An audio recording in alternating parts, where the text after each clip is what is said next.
Why, hello. It has been, forever since I did any kind of vlogging or YouTube videos, and that's all within good reason. There's been lots of different life changes that have happened. I had my baby a little more than 12 weeks ago. I was dealing with severe preeclampsia, just moving back into my home. There was just a lot going on, but that's for another day at a different time. Today, I have a lot on my mind because I am driving to my doctor's appointment. It has been a little over 3 years since I was initially diagnosed and treated for stage 2 thyroid cancer. And with COVID, being pregnant,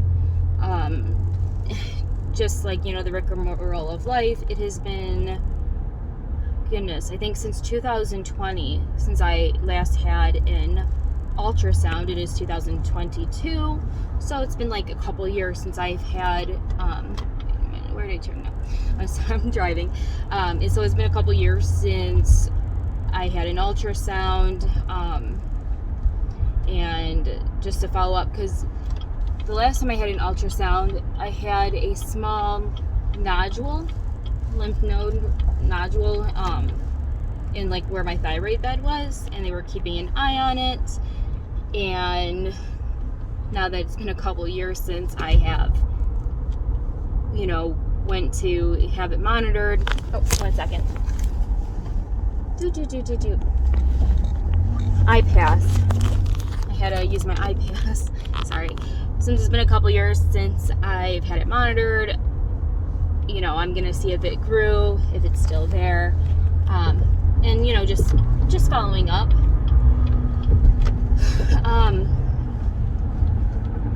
Given the fact that I just gave birth to a healthy baby boy, and my hormones have went a little crazy, I feel like there's a lot more at stake,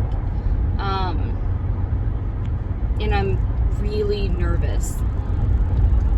I don't think I've ever been so nervous to go to a thyroid, a checkup for my thyroid as I am today.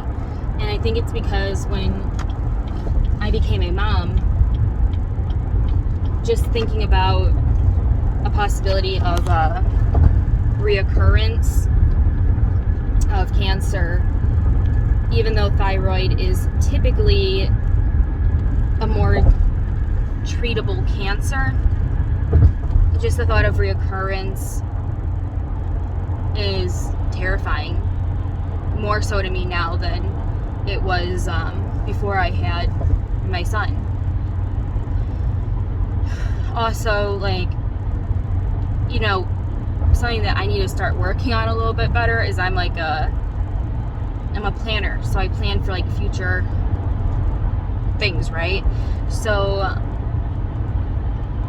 I keep thinking, if this nodule does grow, right, what would be my steps? Would I have to get cut open again and have it removed? Would they do a radioactive iodine treatment? And I am pumping or breastfeeding. So if that was the case, I'd have to stop breastfeeding my son, because you can't be radioactive and give your baby radioactive milk. I mean, that's just not okay. And then I think about when you do a radioactive iodine treatment, they say you can't try to get pregnant for at least a year. And I'm 30. I just had my first baby at 30. And due to male infertility, we did 4 rounds of egg retrieval and IVF. I did 2 transfers, and on my second transfer, we were successful. But I think about, if I had to get radioactive iodine, that means I can't try for a whole nother year. It's just And I know I am preparing for something that probably isn't even something that I need to think about, and I'm putting in, I don't want to say I'm putting negative energy out into the universe, but that's kind of what I'm doing. So I'm going to take a step back. I'm going to count backwards from 10 at this moment. 10, 9, 8, 7, 6, 5, 4, 3, 2, 1. All right. Feel a little better? I'm just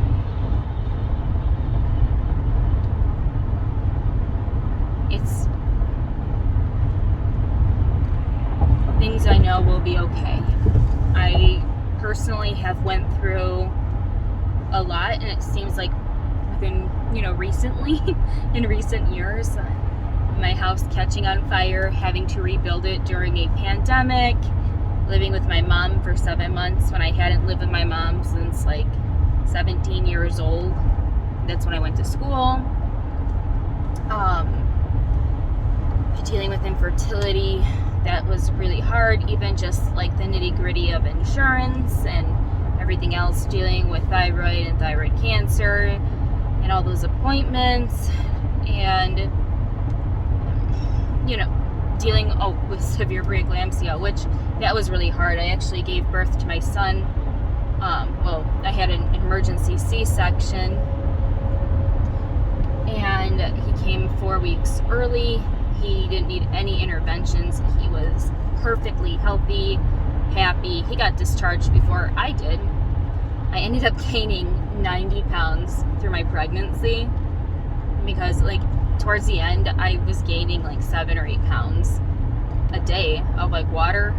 I'm down 50. I still have some to go. But, I guess my point with reminding myself everything that I have kind of been through within the past, not to even mention my family members who have passed away, which was really hard on me, but just dealing with so much stuff within the past 5 years, I would say,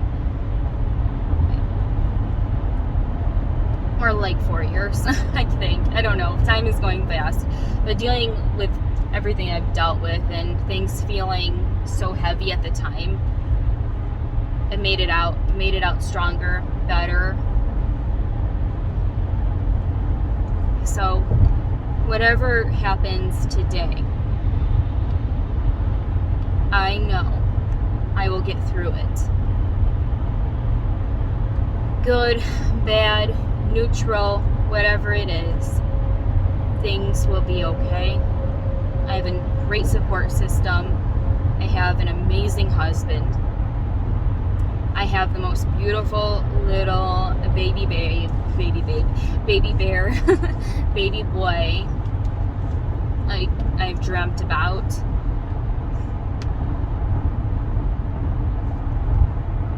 Everything works out. And sometimes it doesn't work out as fast as you would want it to, or I would want it to, but eventually things aren't nearly as intense as, the initial start of a trauma, right? So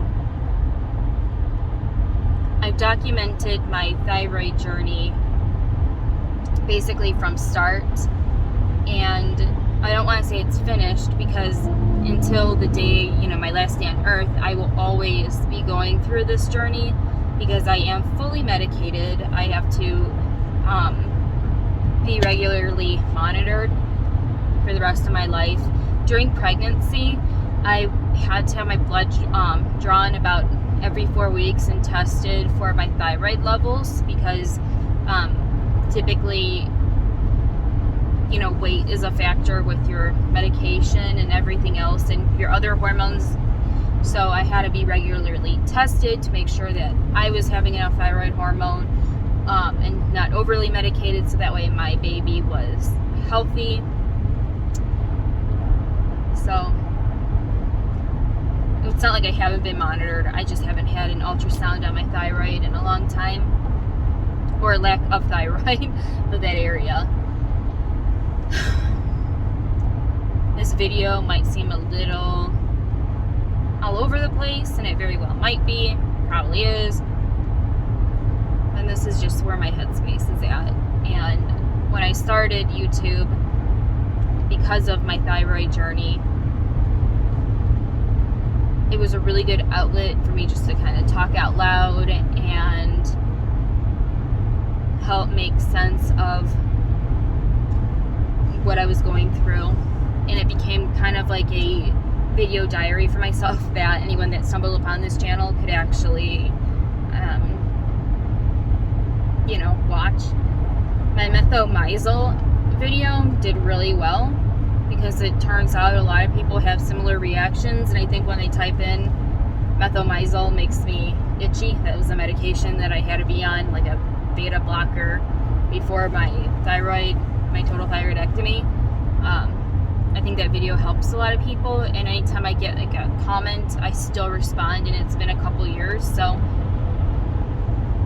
I guess, if this helps people a little bit, it makes you feel less alone, it's just a bonus, because this was originally kind of like a selfish thing for me to do, just to be able to talk and make sense of everything that was going on in my world, right? I will update this video once I have results. I'm just going in today for blood work and going in for the ultrasound. I live in Illinois. I'm closer to Chicago than not. So I'm in like the northwest burbs of Chicago. So where I go, in case you guys are wondering, is Loyola. I go to the Oak Brook campus because it's the closest one to my house. The other location is in Maywood, and that is a little bit further away and just like harder. It's a bigger campus and all that good stuff. So, and I have a really good doctor. She's a woman, Dr. Rod Arceo Mendoza. She is this cute little itty bitty thing, but I'll tell you what, she is super supportive. She gets things that I was concerned about being a woman with, these issues such as like pregnancy, and just, I feel like she's more genuine and like heartfelt, and she listens. So I'm really happy with this endocrinologist, and I will continue to see her for as long as I live in the prairie state of Illinois, which I would love to move to Florida. That's kind of like a goal I have. That's for a whole nother topic and video. So thank you for watching. Again, I'm just driving, so I figured, since I haven't done this in a while and I started this journey filming, I want to continue that as best I can. So, sending anyone who's watching this all my positive vibes, good energy, and if you guys ever have questions about, my journey, or, just want someone to talk to, you leave a comment. I don't want to say always respond, because that, but I do. I try to always respond. I get notifications by email, and when I see them, I typically respond right away. So, until next time, friends. Bye.